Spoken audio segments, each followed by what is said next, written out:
Hello, I'm Paula Colpitts, and this is the Reading Catholic Community Daily Message. I'd like to share some thoughts with you today on today's reading from the Gospel of Mark. A belated Happy New Year to you as well. In today's Gospel, Jesus teaches us how to do the right thing by one another, in spite of acting outside hollow expectations, to offer one another life, even at our own expense, helping others gain their life as we gain our own in the midst of carrying out God's works. It's the Sabbath, and against Mosaic law, Jesus commits himself to work, curing a man with an affliction. Now, Mark doesn't tell us how Jesus felt towards the man with the disability. He leaves that to our imagination. But he does describe how Jesus felt towards the Pharisees: anger and grief at their hardness of heart. They prefer to observe a legal code than to be touched by the plight of a fellow human being. They are callous and uncaring. They do not love their neighbor as themselves.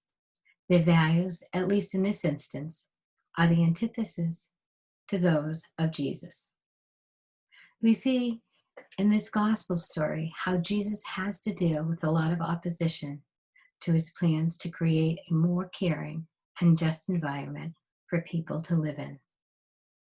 Now, if we live and wish to encounter this aspect of Jesus' life, we must listen to him express his care for us in an area of our life in which we experience conflict with others.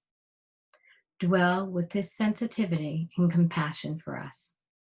We might hear him say, "I know exactly how you feel, for I have found myself in exactly the same situation as you are in."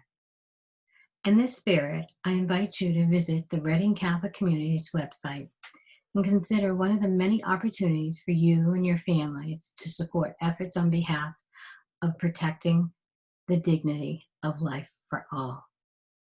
Last night was the Rosary for Life, and Thursday, January 21st, the Sanctity of Life Ministry with the Knights of Columbus will begin a 9-day novena for life. There is also a virtual bottle drive until February 7th to support the Pregnancy Care Center and A Woman's Concern, two organizations that support expectant families in need. And on Wednesday, January 27th, there will be a Holy Hour for Life at 7 p.m. at St. Agnes.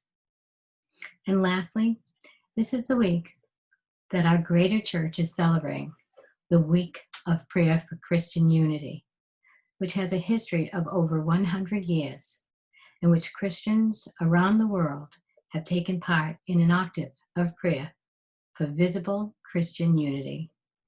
By annually observing this week of prayer, Christians from around the world move toward the fulfillment of Jesus' prayer at the Last Supper, that all may be one.